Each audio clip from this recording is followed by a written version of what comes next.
ఆంధ్రప్రదేశ్లో కూటమి ప్రభుత్వ వైఖరి విస్మయకరంగా కనిపిస్తోంది. చాలా విచిత్రంగా మారుతోంది. తాజాగా టీటీడీ అధికారులు ఇచ్చిన ఉత్తర్వులు అందుకు సాక్ష్యంగా మనం చూడాల్సి ఉంటుంది. మాజీ ముఖ్యమంత్రి వైఎస్ జగన్మోహన్ రెడ్డి పులివెందుల అసెంబ్లీ నియోజకవర్గంలో పర్యటిస్తున్నారు. ఆ సమయంలో ఆయనకి వేద ఆశీర్వాదాలు అందించారు అంటూ ఒంటిమిట్ట ఆలయంలో పనిచేస్తున్న అర్చకులకి నోటీసులు ఇచ్చారు. చాలా విడ్డూరంగా కనిపిస్తుంది. జగన్మోహన్ రెడ్డికి ఆశీర్వాదం అందించడమే నేరంగా ముగ్గురు అర్చకులకు నోటీసులు జారీ చేసినటువంటి వైనం రాజకీయంగా ప్రకంపనలు పుట్టించేలా మారుతోంది. జగన్మోహన్ రెడ్డికి ఆశీర్వాదం అందించడమే నేరమా? జగన్మోహన్ రెడ్డికి సత్కారం చేసే ప్రయత్నం చేయడం కూడా తగదా? ఇలాంటి అనేక ప్రశ్నలు ఉదయిస్తున్నాయి.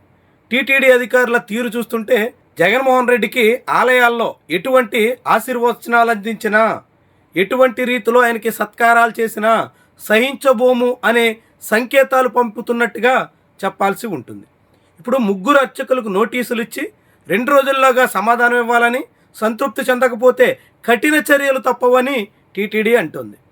అంటే ఆంధ్రప్రదేశ్ రాష్ట్ర ప్రభుత్వ పెద్దల కళ్ళల్లో ఆనందం కోసం తిరుమల తిరుపతి దేవస్థానం అధికారులు ఇలా దిగజారుతున్నారా అనే ప్రశ్న ఉదయిస్తోంది.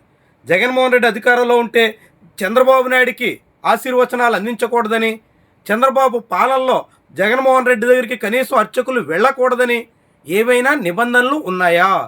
అలాంటి నిషేధాజ్ఞలు ఏమైనా విధించారా? ఇలాంటి ప్రశ్నలే ఎవరికైనా తలెత్తక మానవు. ఈ తీరున ప్రభుత్వాలు సాగుతుంటే చాలా విడ్డూరంగా కనిపిస్తుంది. ఇప్పుడు ఆశీర్వచనాలు ఇచ్చారని అర్చకులకు నోటీసులు ఇచ్చి, రేపు జగన్మోహన్ రెడ్డి రోడ్డు మీద వెళ్తుంటే టోల్ ప్లాజా వాళ్ళకి నోటీసులు ఇచ్చి, ఆయన ఎక్కడైనా ఎయిర్పోర్ట్లోకి అడుగు పెడితే మొత్తం అక్కడ ఉన్నటువంటి సిబ్బంది మీద చర్యలు తీసుకుని, ఇలా జగన్మోహన్ రెడ్డి ఏం చేసినా అడ్డుకోవాలి, ఆయనకి ఎక్కడైనా కార్యకలాపాలు సాగించడానికి అవకాశం కలిగిస్తే సహించబోము, ఇలా ఆయనకి ఆశీర్వచనాలు అందిస్తే ఊరుకోము అనేటువంటి సంకేతాలు పంపించడం ద్వారా కూటమి ఏం సాధించదలుచుకుంది అన్నది ప్రధానమైనటువంటి ప్రశ్న.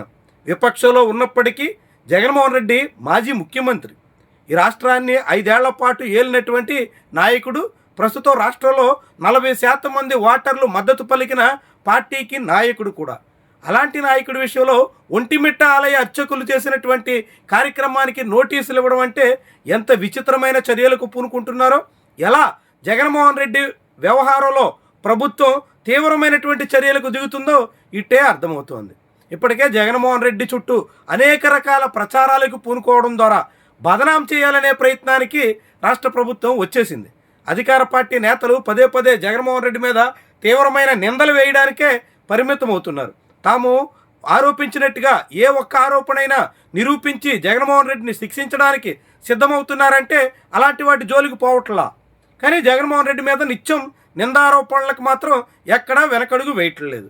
అలాంటి తరుణంలోనే జగన్మోహన్ రెడ్డికి జనాల్లో ఆదరణ పెరుగుతోంది అని ప్రభుత్వం అనుమానిస్తున్నట్టుగా భావించాల్సి ఉంటుంది. కాకుంటే ఒంటిమిట్ట ఆలయ అర్చకులు జగన్మోహన్ రెడ్డికి ఒక కండువా కప్పి ఆయనకి ఆశీర్వచనం ఇస్తే దాన్ని కూడా సహించలేనటువంటి తీరుకి ప్రభుత్వ పెద్దలు రావడం ఎంత విడ్డూరంగా ఉందో ఆలోచించండి. ఇలాంటి చర్యల ద్వారా జగన్మోహన్ రెడ్డిని మరింతగా ఇరికిద్దాం, జగన్మోహన్ రెడ్డిని పూర్తిగా ప్రజల్లోకి వెళ్లకుండా అడ్డుకుందాం అని ప్రభుత్వం ప్రయత్నం చేయడం అంటే చాలా హాస్యాస్పదంగా కనిపిస్తోంది.